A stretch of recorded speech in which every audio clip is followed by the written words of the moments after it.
রোববার সকাল ৯টায় রংপুরে সর্বনিম্ন তাপমাত্রা ১১.৪ ডিগ্রি সেলসিয়াস রেকর্ড করা হয়েছে। জানুয়ারির মাঝামাঝি সময়ে তাপমাত্রা বাড়লেও শেষের দিকে তাপমাত্রা আরও কমে উত্তরাঞ্চলের হিমবাহ পরিস্থিতির অবনতি হতে পারে বলে জানিয়েছে আবহাওয়া অধিদপ্তর। মধ্য জানুয়ারিতে টেম্পারেচারটা আর একটু কমবে, শীতটা একটু ভালোভাবে শুরু হবে তখন, এবং এটা মধ্য ফেব্রুয়ারি পর্যন্ত এই ঠান্ডাটা কন্টিনিউ করবে। তবে তাপমাত্রা পরিবর্তনটা একটু হতে পারে। হিমেল হাওয়ায় উত্তরের জেলা সিরাজগঞ্জে জেঁকে বসেছে শীত। বিপর্যস্ত হয়ে পড়েছে জনজীবন।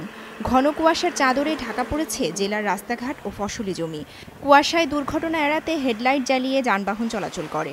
তবে বেলা বাড়ার সাথে সাথে কুয়াশা কমতে থাকে। এদিকে শীতের প্রকোপে গত এক সপ্তাহে কুষ্টিয়া জেনারেল হাসপাতালে চিকিৎসা নিতে আসা ডায়রিয়া রোগীর সংখ্যা শতাধিক ছাড়িয়েছে। বিশেষ করে শিশুরা আক্রান্ত হচ্ছে বেশি।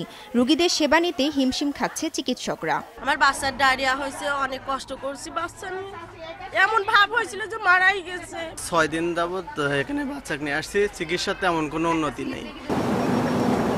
ঝিনাইদহেও শীতের দাপটে দুর্ভোগে পড়তে হচ্ছে নিম্ন আয়ের মানুষকে। রাস্তার পাশে খড়কুটো জ্বালিয়ে শীত নিবারণের চেষ্টা করেন হতদরিদ্ররা।